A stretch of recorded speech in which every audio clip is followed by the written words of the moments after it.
And welcome back to Boost Your Business number 5. So just to shake things up a bit, on this webinar, we're talking about overcoming sales objections like a powerhouse.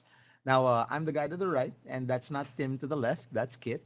And you guys, some of you guys might know him.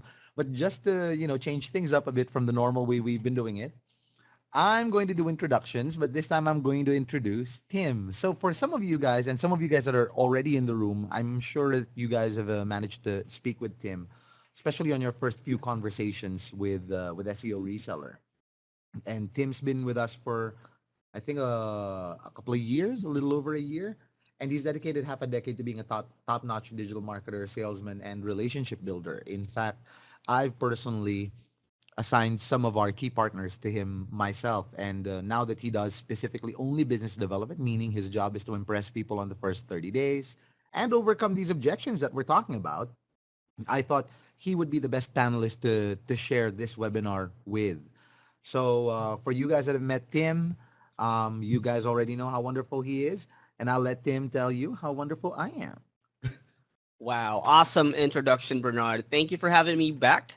This is my second time on the Boost Your Business webinar, and with me, of course, is Bernard. He has been with you guys for almost every webinar. You hear his voice all the time, and he's been in the industry for about 18 years now. Bernard has started 4 companies, as you can see in your screen, taking 3 web-based companies to multi-million-dollar statuses, launched over 300 websites, just 300 websites, guys, and has managed over 1,000 marketing campaigns. So you can imagine if, this guy is pretty much the busiest guy in the office, and I don't know if he even sleeps. And he forgot charming. I'm also the most charming person in the office. Right, that's up for debate, right? So Yeah, anyway. Tim does give me a run for my money. I have to say, when he's in a pitch, I personally like listening to him, and that's a good sign. That means they're approaching the sales process like naturals. So enough about Tim and me, and let's talk about why you guys are here. Before I do that, let's just do a quick recap over the previous Boost Your Business webinar. So in the previous webinar, we showed you how to go from good to great at selling SEO services, and a lot of this, has to do with knowing what your agency baseline is, what your identity is as a provider, so that you know what kind of customers you can target, know what you're selling, know the stats, be, a mini maven for SEO information so that you can prove expertise easy, and then learn how to sell effectively, listen to your customers, and match the service to their need. Match the service to the business objective, because if you go into a pitch with only your agenda in mind, you will fail. So, shameless plug time, and I've only got one this time. I'm not doing two. For a limited time, we are offering a 35% discount on the first month of any SEO package you get when you purchase it, along with any web development. This month, or actually within the quarter, I think we've built around 37, 38 websites so far, all of them leading up to SEO. And the reason that happens is when we take a look at a website and we do a pre-intake audit, we realize that the site is slow or running on an old framework or is running on deprecated technology. And it just really needs a facelift, because quality is one of the things that Google looks at. And it's worked really well. Now, for anybody that tosses their web development project over to us, we give you guys 35% off on the first month of your SEO package that comes with web development. That's if you talk to me. I think you'll get a better deal if you talk to Timmy. Yep, or any of your project managers. Right. Now, if you want more details about this, feel free to follow the bit.ly link at the bottom or in the screen. Now, moving us on, here's what we intend to cover during this discussion. So we are going to discuss the key to closing the sale. And basically, that's really understanding what stops a potential client from taking action. So this webinar, guys, we are going to break down the pro tips on overcoming the most common sales objections and the methods Powerhouse agencies use to close the toughest sales. So we are going to focus on general guidelines on overcoming objections, common client objections, and then we're going to pretty much summarize everything for you guys so you have like a homework to do, or, you have pointers on when you're doing your pitches or when you're having a conversation with your partners or clients. Right. Now, I'm going to move us over to a pretty slide, and then I'm going to stay here for a bit.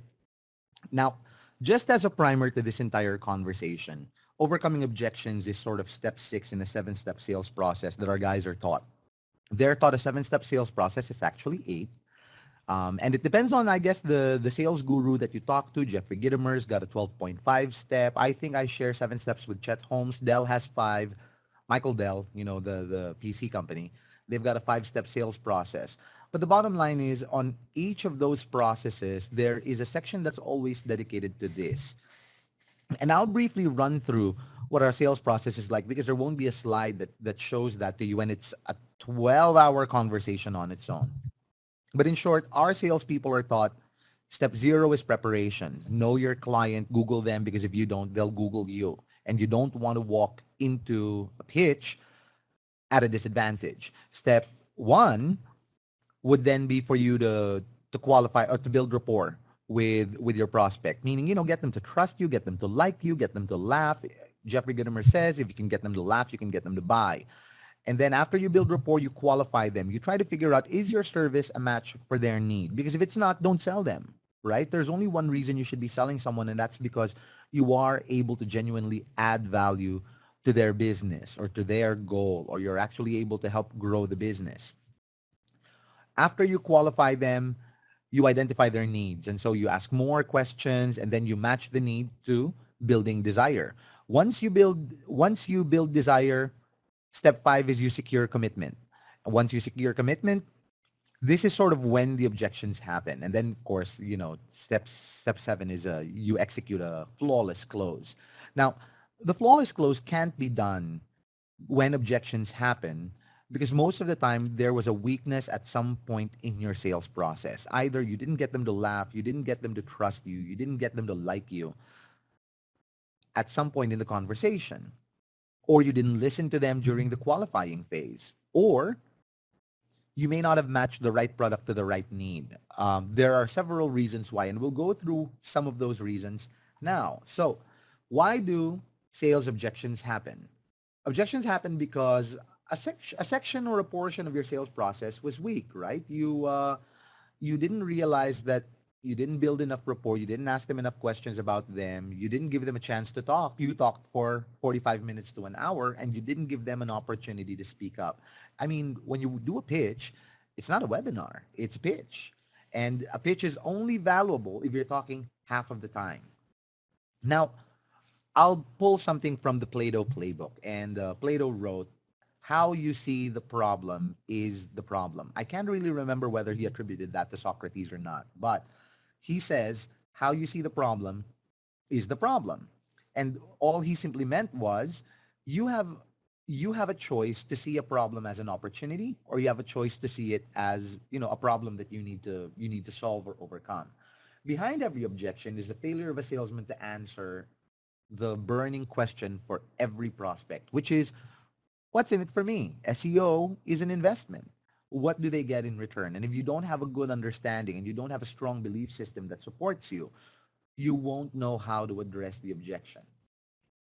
So, general guidelines to overcoming objections. Step 1 is acknowledge the objection, meaning you don't necessarily have to affirm it. You have to acknowledge it. If your customer tells you, and the most common one is pricing, if your customer says, I think your prices are a little too high, the wrong way to do step 1 would be, it is, isn't it? But you know what? I'll talk to management about that and negotiate for you. That's the wrong way. That's an affirmation. That's not an acknowledgement.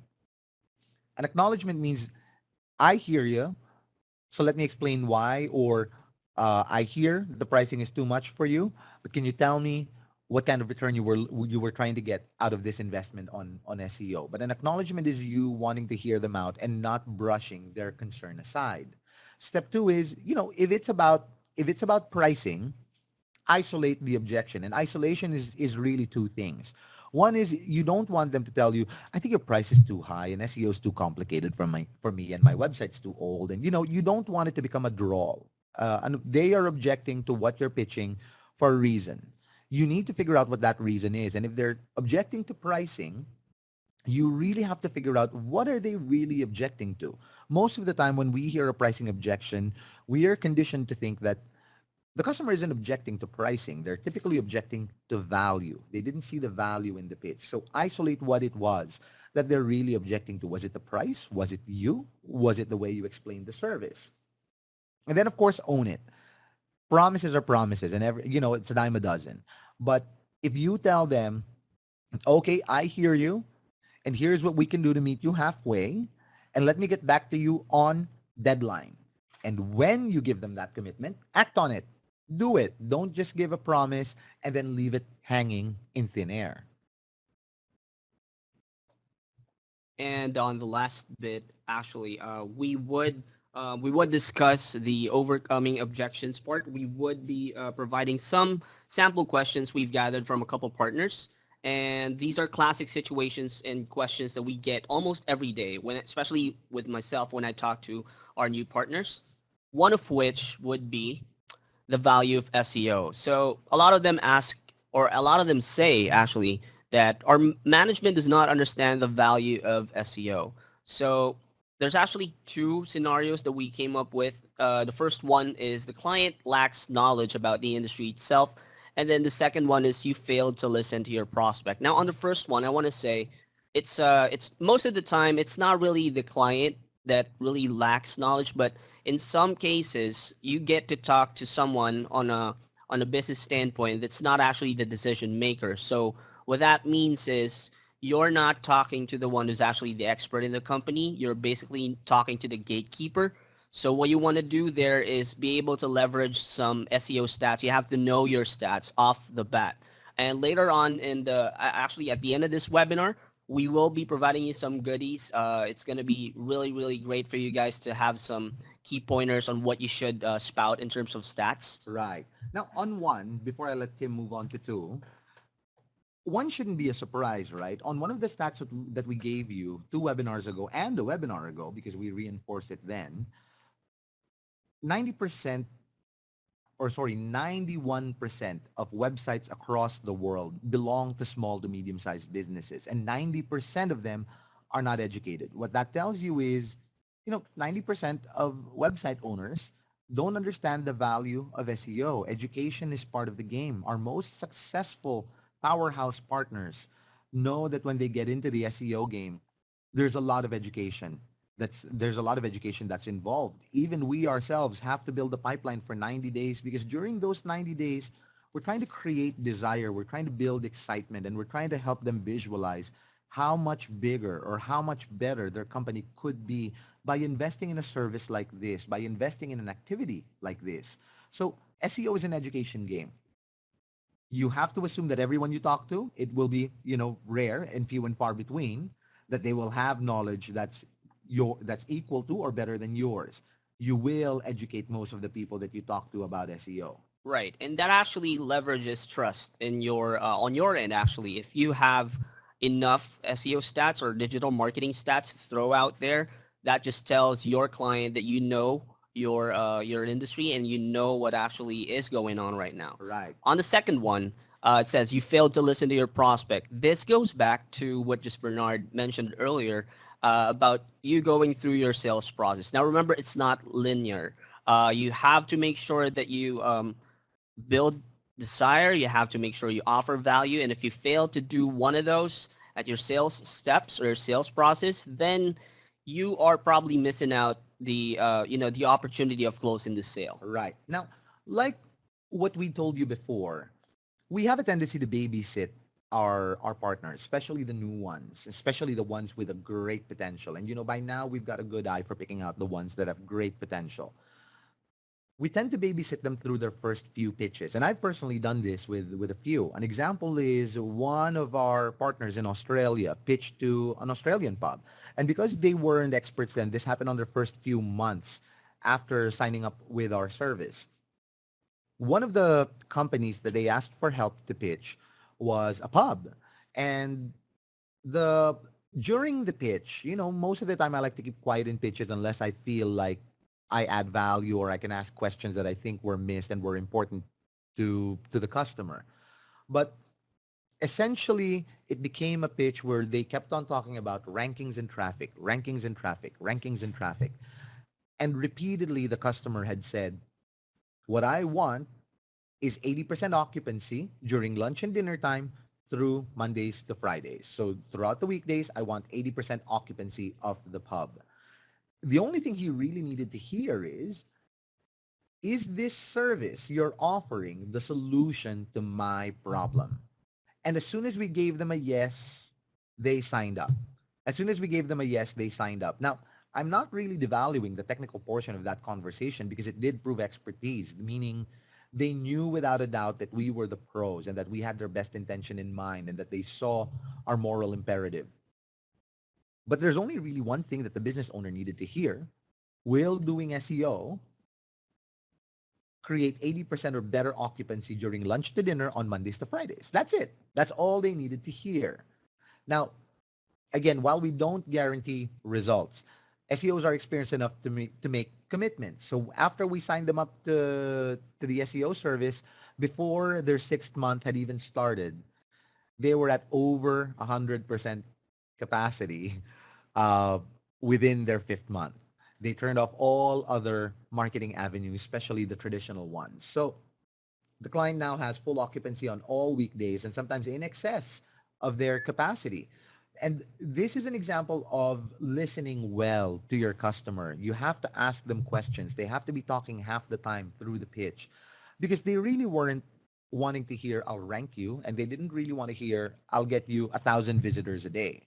They wanted all seats occupied during lunch and dinner. That's the business goal. Your job as a salesman is to marry that business goal to what your service can deliver. All right. Now on to our pro tip for our topic here. So the first one we got is know your SEO stats. These are just some of the stats that we came up with, and I think these are the most important stats for you guys to know. But like I said, in the at the end of the webinar, you guys would have a material the week rated. So stay tuned for that one.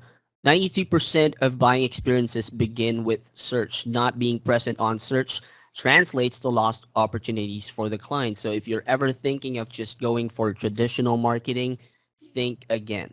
Can drive up to times 22 ROI per dollar spent. And there are 60 billion websites online today. Can you believe that? 60 billion websites.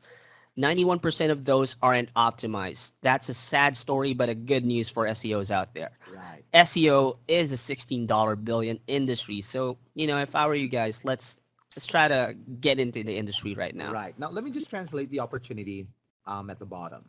What that means is if only 10% of websites are optimized, SEO could easily be larger by a factor of 10. It could easily be a $160 billion industry. So Right. It's not a saturated industry. It's a very, very, very green field. Mm-hmm.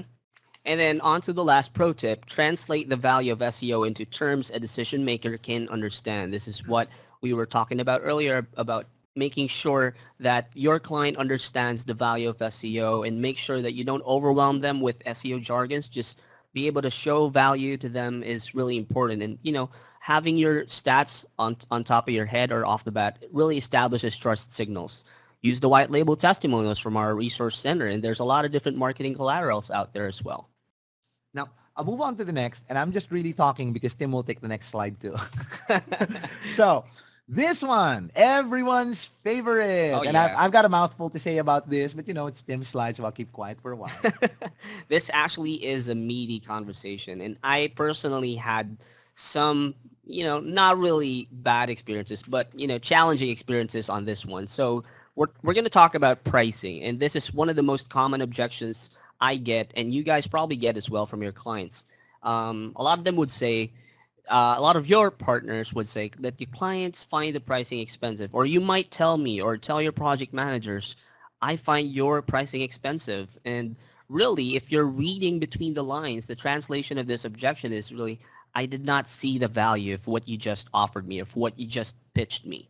So this goes back to the sales process of building desire or offering value to what you're offering or what you're providing. But really, our pricing actually isn't more expensive. And what I always like to tell the partners that I talk to is that we never claim that we're the cheapest. That's one. And I also go into probing. When I get these kinds of objections, I ask them, do you actually get results Tim for loves what to you probe. pay for? Um, and you have to make sure that these clients are actually getting the right results, the right type of reporting. And we do provide that. We offer you results. We provide you the client dashboard login so your clients can, access the dashboard in real time and view the performance of your campaigns. We provide real-time reporting that comes every end of the cycle. We have the executive summary reports and white papers and, marketing guides. Right. Now, my turn. So I love this objection. This is the objection that is probably for me the easiest one to overcome. Clients find the pricing expensive. So Tim's primary strategy really is, to tell people that A, we're not the cheapest provider, and B, you get what you pay for, which is really, the easiest things to pitch off the top of your head. Now, let me give you guys a couple of reasons why this is easy. Some of you may not be aware, but we actually do have end clients. We have customers that come to us directly, especially locally. And in spite of facing the same objections that you guys face, we close 8 out of 10 for every pitch. So we've got an 80% close rate. And we overcome this because in order to make sure that we aren't cannibalizing potential profits for with our partner agencies, we also double to triple our prices locally. Now, why is it so easy to overcome? First of all, I'll go back to sales. It's a belief system. I've seen how effective the service is. I've seen the businesses that it's grown, and I personally sincerely believe that when we work on a campaign, they're going to get their money's worth, and that I'm doing them a favor by closing them to the best of my ability because they want to grow the same way our successful customers have grown themselves. So by having a strong belief system in the service that we provide, I don't shy away from a pricing objection. So I'll give you guys a great example of what happens though when you cave to a pricing objection. One of the partner agencies that we work with came on board with 12 customers. And by the time he had given us the 12 customers, he had already been working on them for a year and a half. And he worked with some freelancers that charged him $250 for the SEO.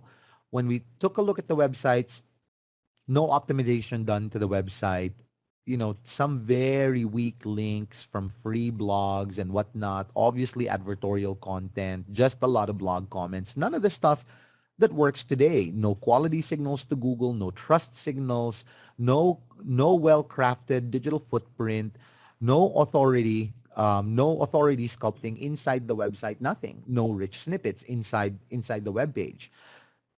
To his mind, he thought he was saving by only spending $250 at cost on his SEO.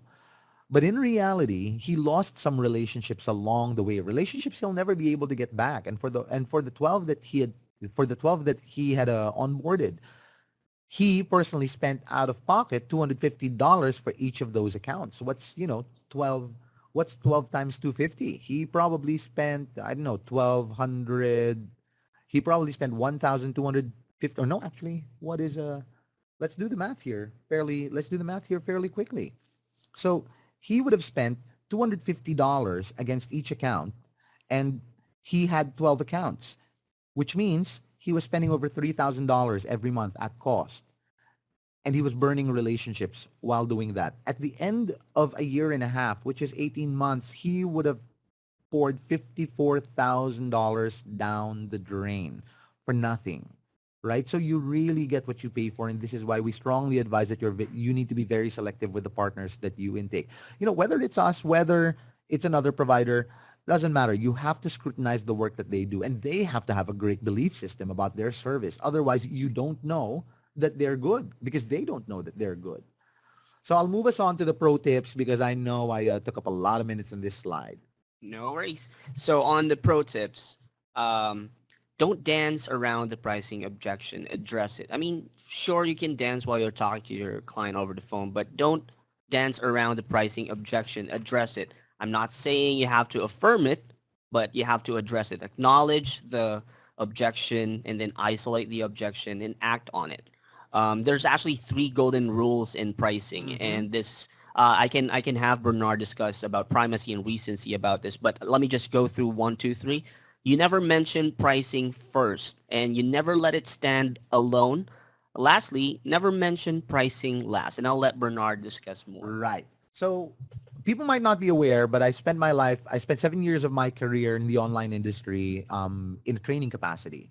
And it's sales training. And there are three golden rules to overcoming the pricing objection, or at least preventing it from becoming an objection.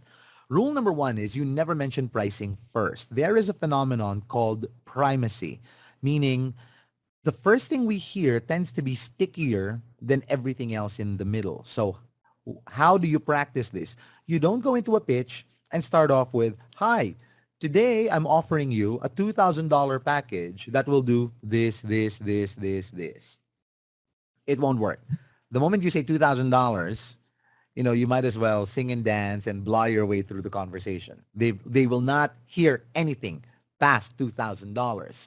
So you never mention it first. Next, you never let it stand alone.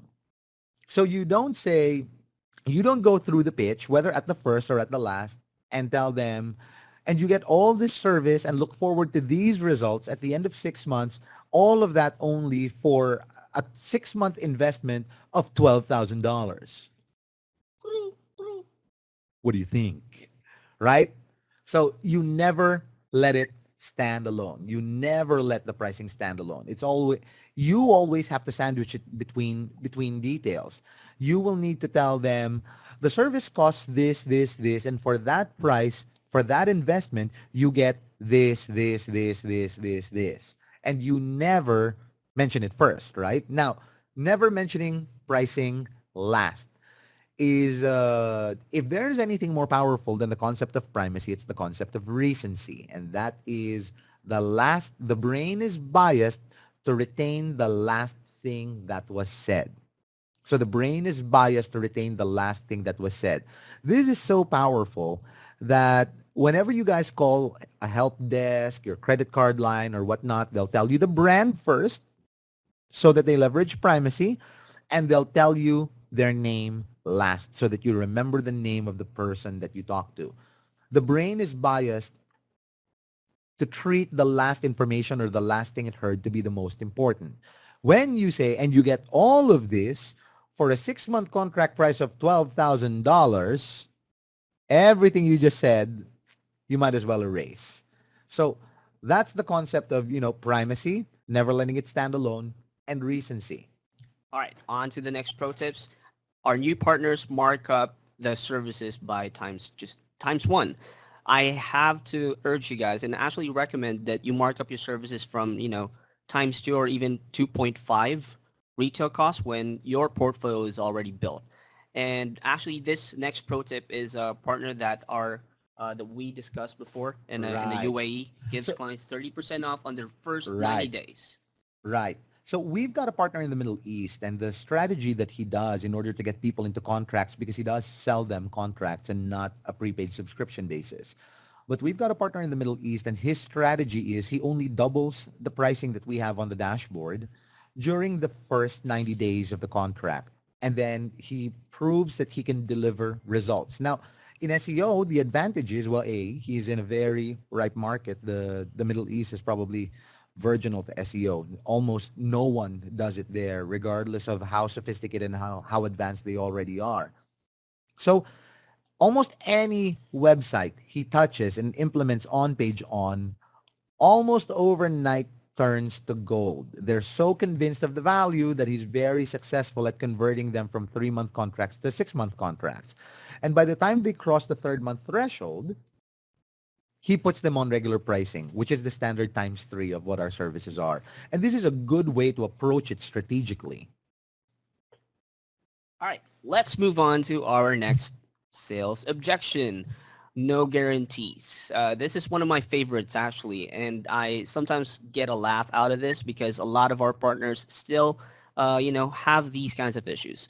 I can't get approval for a service that has no committed results. Now, sometimes that would come from a partner or their client. And really the question there is, why don't you guarantee rankings? It really Right. comes from them. Or actually, if I would just steer the question a bit, why do we look for guarantees, right? Why do we look for guarantees? Why do people find guarantees attractive? And we all look for guarantees because there is a concept called buyer's remorse. And buyer's remorse is very powerful. It's 3 times more powerful than desire. So in order to steer away from buyer's remorse, everyone is looking for that warranty, that guarantee, that 30-day return policy, something. Right. But you can't do that with SEO. And Tim will explain why. It's very simple because, if you, for example, you get to talk to someone over the phone, maybe another vendor telling you, I can guarantee first page rankings on your website in the next 30 days. Right, and we hear this too, Oh, right? yeah, We hear this every week. Every time the phone rings, a few customers will tell us, my previous provider promised me position one. My previous Right. provider promised me this. My freelancer said he could get me onto page one in X months. So we still Exactly. hear this. Yeah, and what I always tell them, and this comes from the bottom of my heart. I always tell them, drop the phone whenever you hear someone say that, or just change your phone number, get a new SIM card, destroy your landline phone, whatever. Don't ever talk to that partner Flush again. your handy down the toilet. You don't want to talk to that sales guy. Exactly, because at the end of the day, if you're talking about SEO, there's no one really who can guarantee rankings, and there's only two ways for you to be able to do that. First one is you're probably in a direct control with the algorithm, meaning you're working for Google, and that's nearly impossible because Right. not a lot of people do that. And not even Larry Page manipulates rankings. Exactly. The second one is, they're probably doing some black hat SEO, which is something you want to stay away from. Right. So I'll dive in a bit deeper into that. What controls the organic rankings is a very, very complex, very, very intelligent, very, very expensive algorithm. And no one controls that. Not even Google engineers control how powerful their portion of the algorithm is. The algorithm determines the page that's best for the user based on the query that they do. Google's core is search. And so they always want to give you the results that matter the most, the ones that matter to the users. Barring you being able to control, now while no one can control the algorithm, which means you can place someone deliberately on position one, you can manipulate it. You can game it. And gaming the algorithm is dangerous because you'll benefit from it on the short term, but you don't benefit from it from the long term. So anybody that promises you position one rankings can only really do that by doing two things. Either gain control of the full Google algorithm or manipulate the algorithm in a black hat way. And that's why you want to stay away from it. Right. Also, sometimes we get asked, why don't you guys guarantee traffic? It's the same method or the same approach that we take. We really can't guarantee traffic, but here's the big but. Your SEOs or your project managers, actually, they're all partnered up with seasoned SEO experts, and they're pretty much experienced enough to set soft goals on what you guys can expect in terms of the traffic that you will get on an SEO campaign. Right. Now, story time, story time. Before we go to the pro tips, and this is what I mean when I say soft goals, or this is what we mean when we say soft goals. One of the clients that we had was an airline, as an airliner, and the airliner's goal was to gain 1 million more in traffic through that year by investing in SEO. We took a look at the site. We realized that there was a lot of opportunity, a lot of low-hanging fruit. They weren't optimized for any keywords that said flights from A to B. And there are so many variations of that keyword you could create because they flew to so many places. And by optimizing for those, we wound up not adding 1 million, but almost 3 million in traffic to them. So what that means is we took on the business, even though what they wanted was 1 million more traffic. But given where they stood, the SEO was experienced enough to know, yeah, I can do 1 million traffic against a website like this with that many low-hanging fruits. I can get 1 million traffic in there. The other one that we worked on that worked off of something similar is a bank that had 3 million in monthly traffic. And they wanted to increase that by 1 million every month. And when we saw that there was also a lot of low-hanging fruit, meaning they had hundreds of pages that were not being crawled by the search engine, that were not getting indexed, therefore no ranking opportunity. When we saw that, we realized we could add 1 million in traffic easy. And that's why we said yes. And 6 months in, and they got 3 million more in traffic every month. All right, on to our pro tips for no guarantees. First one is know what you are selling. Be able to leverage expertise, know your stats, and you won't have to go through that conversation about guarantees anymore. And our methodology works 80% of the time, ranks 60% of the keywords on the first 6 months. I've said this to a couple of the partners I've talked to, Right. and this is very true. And we mentioned it also on the previous webinars. Right, exactly. Last but not the least, talk to your project manager about soft goals. If you guys don't have a project manager yet, talk to me. Yep. Okay. Now, bad experience with previous agencies. I've gotten burned by bad SEO providers. So let's take something back from the Play-Doh playbook. How you see the problem is the problem, right? If this objection had a subtitle, the subtitle would read, I understand the value of SEO, but I want a provider I can trust. Now, this really is not such a problem for you as it isn't for one of our Powerhouse partners. One of our Powerhouse partners actually looks for people that have been burned by bad SEO providers before. Because in his mind, it doesn't translate as, ooh, problem. In his mind, it translates as, qualified. Why? Because they've worked with SEO before. They know what to expect. They know how important optimization is, and so on and so forth. They no longer have to sell the service. They just have to sell themselves. And so the only thing they work on in the sales process is the rapport portion of the sales process.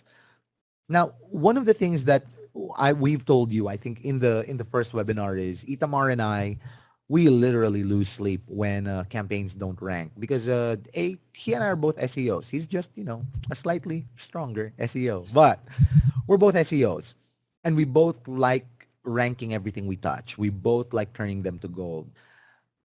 And there are some partners that have, taken campaigns away from us to test another provider only to bring them back 2, 3, 4 months in with a manual penalty inside the search console. And personally, and I don't mean to wax dramatic, but for me personally, that's a heartbreaking experience because we would have worked on that campaign for 3, 4, 5, 6 months.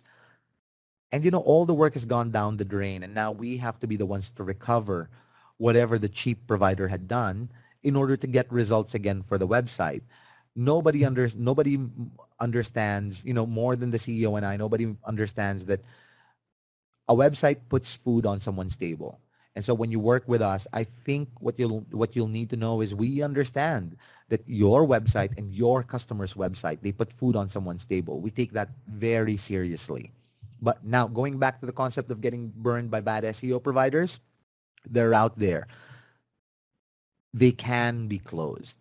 Given that one of our largest providers specifically leverages people that have been burned by bad SEO providers, all he has to do is work on his likability. And then he lets the methodology do the rest. Now, let's move on to a pro tip.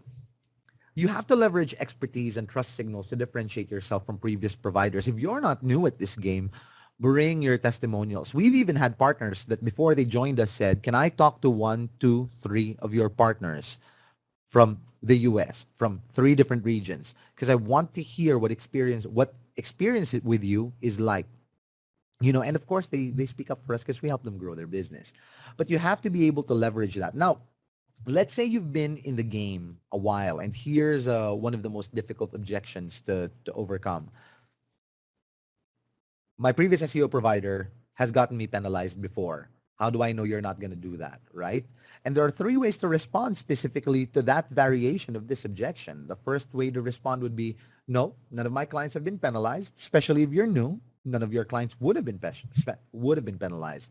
The next one is, if you have had the experience of working with bad providers before that did get your clients in trouble, the question is, did you take responsibility for what happened? And if the answer is yes, then you can tell them honestly, yes, and here's what we did to recover them at our expense.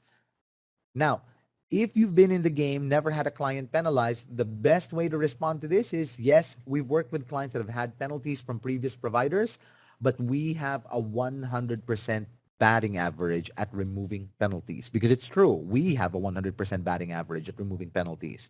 And our methodology is your methodology. Therefore, if we bat at 100%, so do you. Now, caution, there's a wrong way to approach this specific objection and all its different variations. When they say I've been burned by bad providers before, I think a lot of salespeople find it all too easy. Oh, who was your previous provider? Yeah, they're evil. They're the spawn of Satan. You don't want to badmouth the previous provider. In the same way, like in a rule of an interview, you don't want to hire an employee that all they do in the interview is badmouth their previous employer. You don't badmouth a previous provider. And then the next one is you don't put your clients in a negative mindset. Partially, by putting people by bad mouthing the provider. If you guys get stuck on the bad mouthing of the previous provider, what you're really doing is you're making your close less likely because you're putting your client in a negative frame of mind. And in sales, there is a concept called putting your client in a yes frame of mind. And that's a different topic altogether. So I'll move us on to the next one. Right. So this is to me more than an objection. It's really more of a, something that you need to understand better. Um, Keyword and search volume limits. Why do you have a limit to the number of keywords in search volumes? I get asked about this almost all the time. And this is where we get a little bit technical because some SEO campaigns are more difficult than others and require more work. That if you guys check our dashboards store and you view all the details in our local SEO or organic SEO packages, you'll see that there are different tiers in our packages and they have keyword and search volume limits to reflect this. And again, we will say this, we can rank 60% of keywords on the first page in the next 6 months because the limits are there. And some competitors will just claim the credit for incidental rankings. In our company, we provide you executive summary reports every month. So you'll see the target keywords we have, how much of them have ranked up, how much have trended up. But there are also keywords there that we would show you that happen to be like bonus keywords or incidental rankings. We don't claim that we did that for you guys. We just present it to you guys so you can offer more value to your clients. Right. Now I'll just reinforce this slide a bit and I'll try to do it in a minute and a half.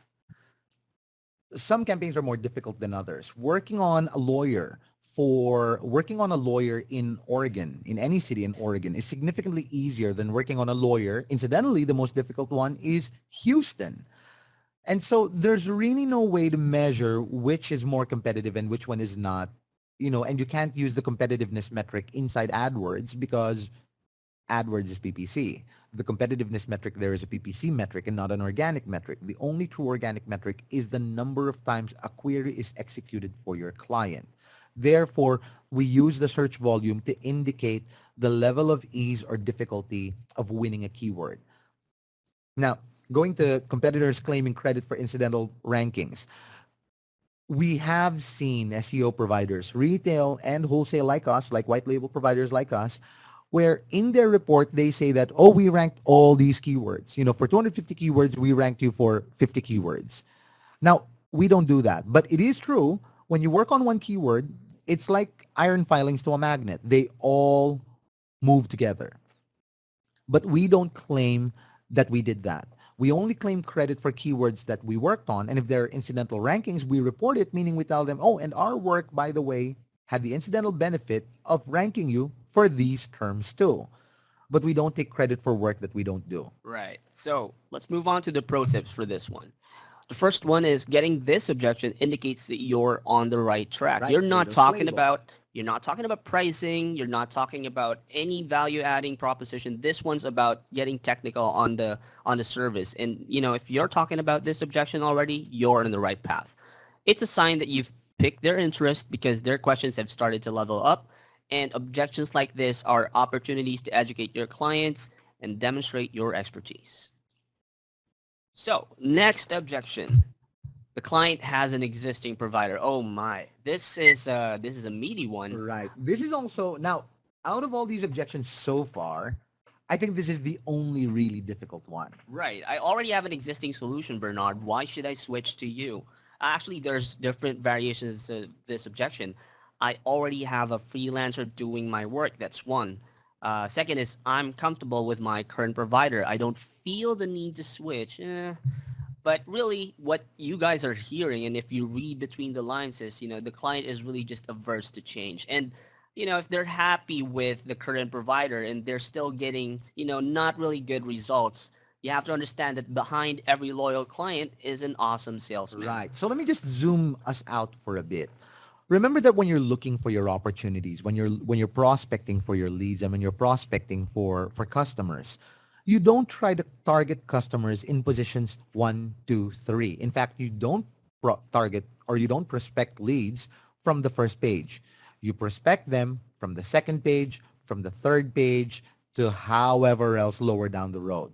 But you don't try to win a pitch, especially if you're new. Don't try to win a pitch for someone that's already ranking for their keywords on first page. Do your research. Make sure that you are talking to someone who you can help significantly. Now, if you're talking to someone, a website owner that has a website that's only ranking on the third page for a term that's obviously relevant to them, you have an opportunity. And yet they're averse to change. They don't want to switch providers. What that should tell you is these guys have an awesome salesman. So how do you overcome this objection? You overcome this objection by getting them to become really uncomfortable with their results. So I already have a freelancer doing my work. Leverage the premium experience you can offer with the technology at your agency's disposal. Show them the dashboard. Freelancers don't have dashboards. They have Google Docs and they have Excel sheets. I'm comfortable with my current provider. I don't feel the need to switch. Well, if you're comfortable with your current provider, buddy, are you comfortable being on the second page? So this is how you do it. Don't badmouth them. Don't badmouth the current provider. But do get them uncomfortable with the fact that they're on the second page that gets at best 24% click-through throughout the page, and the third page, which at best gets 13% click-through throughout the page.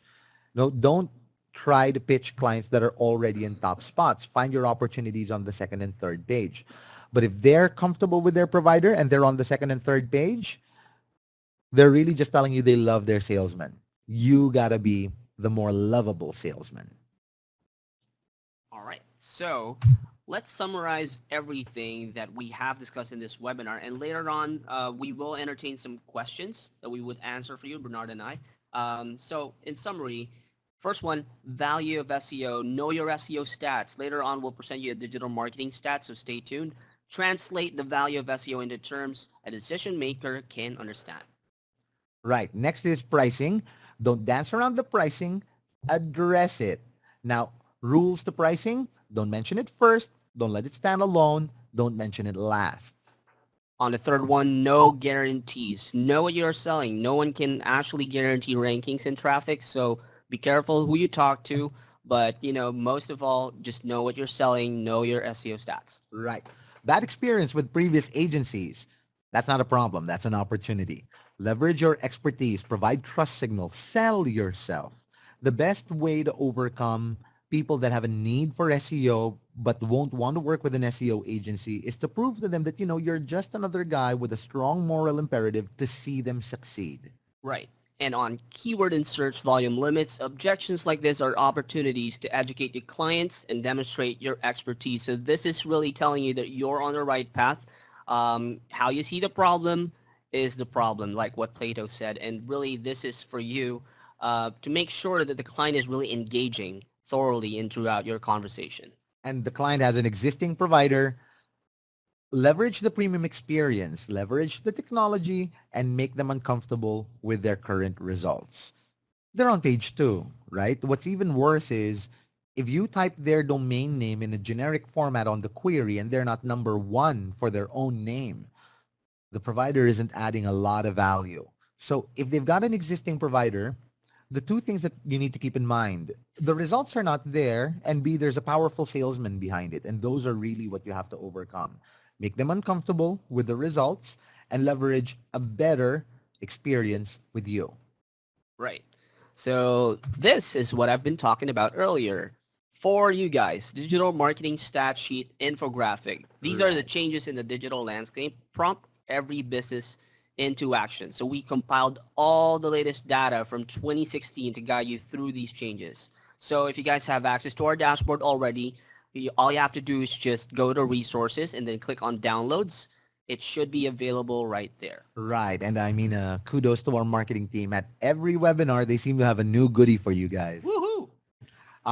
And if you do download it and you like it, I'll ask for a favor if you guys could drop in on the chat box inside the dashboard and leave a nice word or two for our marketing team because they really work hard to get to develop these for you guys. Awesome. All right, so let's move on to our Q&A. Right. We do have a couple of questions here. Let me open up our chat monitor here. There you go. So, first question. We get clients that have websites that are not web responsive and designed in tables. Is there a workaround for it? Absolutely. Build a new site.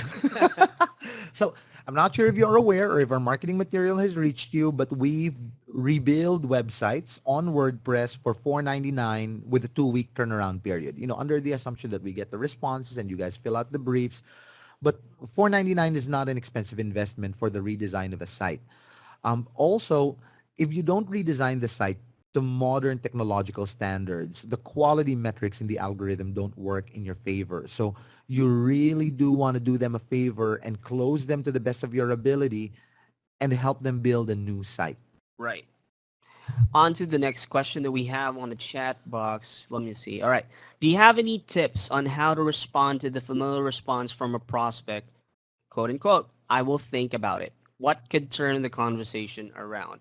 Now, what I usually say when I get these kinds of, responses from a partner that just signed up with us is, I say, I hear you and I understand where you're coming from, but I would always do the ABC, and that's not always be closing. That's ABC meaning always book your next call. Ask Right. for the available time next week, try to adjust your schedule, of course, and see when he or she's available and follow through. Maybe you missed something in the sales process that made him or her think twice. Right. Now, for me, what I try to leverage in this specific situation is a concept called ownership. And the company that really executes this well is Rolex. The most famous ad by Rolex was the one about Mount Everest, where they said, at the top of your Everest, your Rolex waits, meaning they're transferring the ownership to you already. And that's what I try to do. I try to get them to give me a URL. So if they tell me, I'll think about it, I'll tell them, that's fine, but while you take your time thinking about it, give me a URL. I'll do an audit for you so that you can see how good we are. That way, you're making a better informed decision. Most of the time when I get the URL, I will almost 100% of the time get the business because I will create a drop your pants awesome audit for them. And it's commitment free. So that's the best part about it. The fact that there's no commitment involved. I tell them, give me the URL. The moment I get the URL, I'm going to work on that URL. Awesome. So we have another question here that says, how do I respond to a client who receives a penalty within 1 to 3 months while I am doing SEO for their website? Wow. Okay. So this one, great. SEO is momentum driven. A penalty can appear anywhere between, 2 months later down the road, 3 months later down the road, coming from a previous SEO agency. If they're seeing the penalty appear, it's usually easy to find out if it's you or if it's the previous provider. Like take for example, if you were working with us, we submit every link we create for the customer. And so when Google sends you the warning, take for example, it's a partial match penalty, meaning it found a link that it thought was bought or contrived, and it tells the site owner, you don't really need to do anything, but we are investigating the nature of this link. And if you had anything to do with acquiring it, Google will give you the sample URL that's triggering the penalty.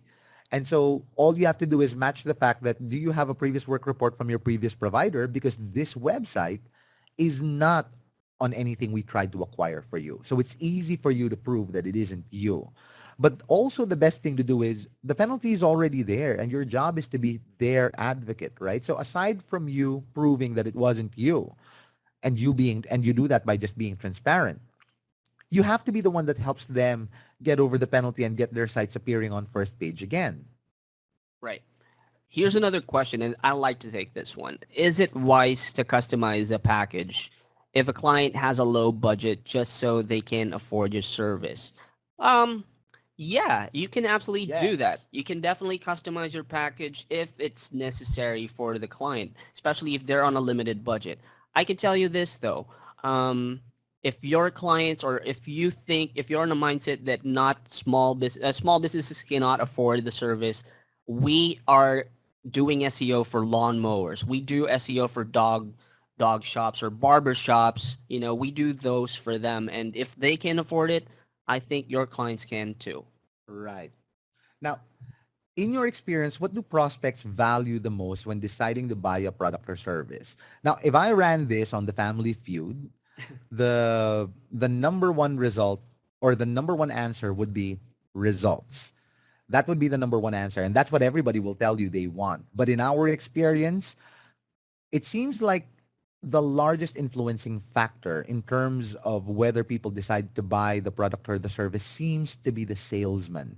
Like how much they thought the salesman's moral imperative was to see their website grow, or that agency's or if that agency took a personal stake in seeing their business grow.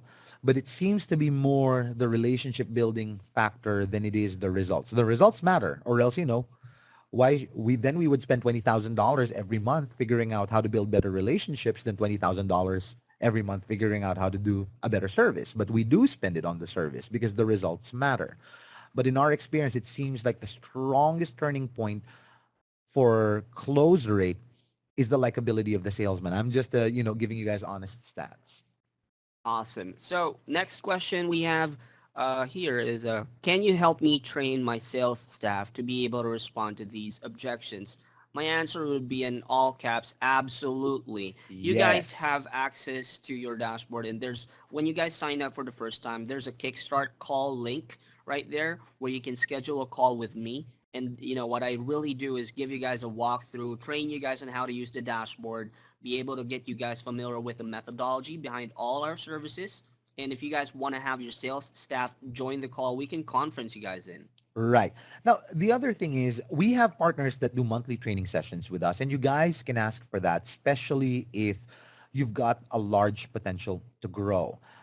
The other is if if your sales staff need training to be able to respond to these objections, what some of our partners do is right before a pitch, they consult us for 15 to 30 minutes to tell them, okay, so what if they say this? How do I respond to that? And what if they say this? How do I respond to that? There are about a dozen people waiting on our phones all the time. They're the project managers. And, they're there to wait for you to call so that they can help you figure out how to do that close. So please call and ask us to train your guys on how to respond to these objections. Right.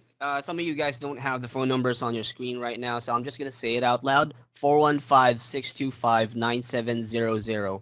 If you want to ring my phone directly, though, my extension is 1013. Shameless plug. Okay, I'm finding it hard to train my sales staff to have our clients' best interest at heart. Any advice? Wow, this one's really tough.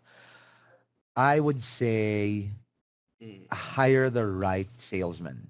Hire the right salesman. And if I were going to give you a couple of characteristics, what I look for in salespeople and the ones that create a vested interest in seeing their clients develop is I look for people that are naturally curious. I never hire people that don't read books. I check for their levels of empathy, and I actually pay for a $10 test for everyone I screen and hire. And what I look for is an empathy score. And the empathy score, you guys can find this on a standard 16 PF psychometric test. But there are providers for psychological exams. And for me, what I look for is someone that's genuinely curious, great communication skills, but a high level of empathy. So for me, I don't think you can train people to care. You have to hire people that care already, or at least ones that sympathize quickly, empathize quickly with people that they talk to. And I test for empathy, like empirically test for empathy. So my answer to this would be hire the right people. Don't train them to become the right people. It'll be incredibly difficult. So there are times when I answer all of my prospects' objections, but I'm still not able to close the deal. What are you doing wrong? A, are you getting them to laugh? B, did they tell you exactly what the business objective was? And does SEO answer that? C, did you build desire? And then D, did you secure a commitment? Right. Or maybe are you actually answering the prospect's objections? Or maybe Right, you're just affirming it. You have to be right. careful on that. Now, also, before you disqualify the failure to close, because even for us, a close on a call is rare. It's rare. We have prospects that close with us after 287 days. So our sunsetting policy for a lead is tremendously long. SEO is still very unknown territory. You know, it's a 20-year-old industry, but a lot of people still don't know it that well. So don't disqualify your lead very quickly. But if you're not able to close the deal, what I would say is A, you might be talking more than they are during the conversation. B, you didn't get them to talk enough. C, you didn't get them to laugh. And I think that's what you would be doing wrong. Okay. On to our, I guess this would be our last, or I don't Sure. know. Maybe there are more questions in the So chat, what? but I want to take this one. If a prospect asked me if I was working with their competitor, and I was, what do I do? How do I respond?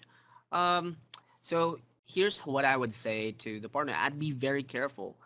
Yes, we do work with your client's competitors, but we do make sure that the client is, or the campaign is actually assigned to a different project manager. That way there isn't any conflict of interest.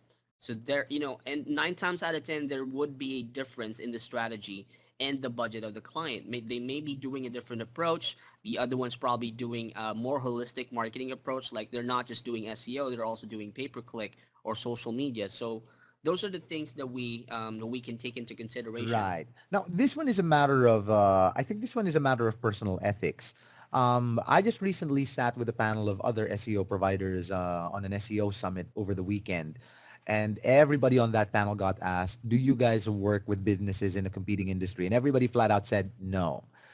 But, I bravely took the mic and I said, wait a second. Yes, I do. Now, I don't necessarily advise that you guys take the same approach that we do, but you guys have to understand that, I think finding a good, effective, morally imperative partner is incredibly difficult to find. And I personally feel that I'm not doing the right thing if I don't do my best to try to close someone, because in my opinion, their interests will be best served by working with me.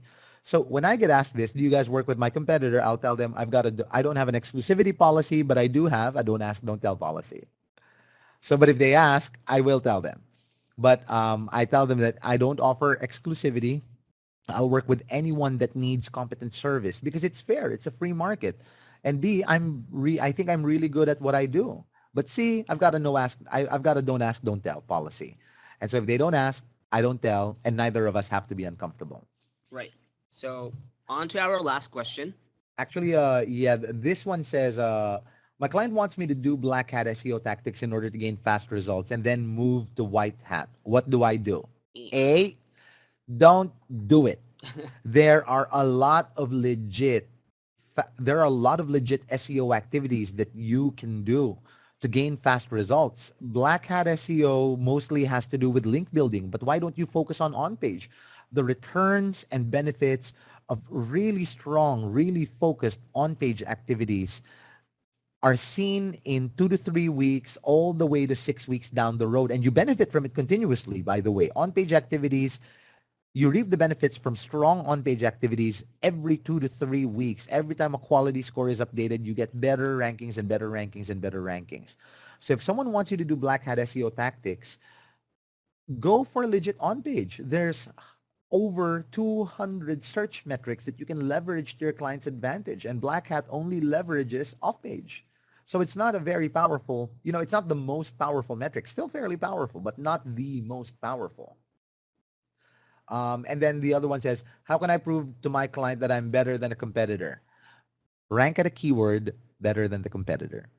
That's how I would solve this. For all our partners, we watch the rankings like a hawk, and we make sure that they're number one for a specific keyword. It doesn't matter whether it's, SEO company, search engine optimization company. It doesn't matter. They have to be number one for any one term that's relevant to them. And then they can prove to the client that I use my own service and this is what I get. And all my leads come from that search term.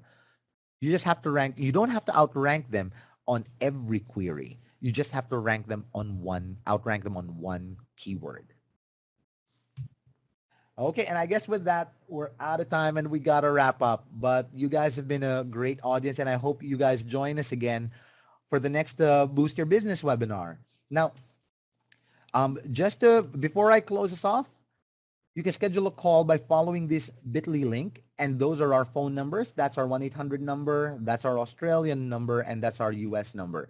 If you guys have any questions, drop a line to info@seoreseller.com. Tim sees all the emails from info@seoreseller.com, but so do I. Mm-hmm. So, you guys have experts looking at any questions that you might have when you send it to info@seoreseller.com. Hopefully you guys join me again on Boost Your Business webinar number 6. And I'll see you guys a month from now. Thank you very much. Thanks a lot, guys.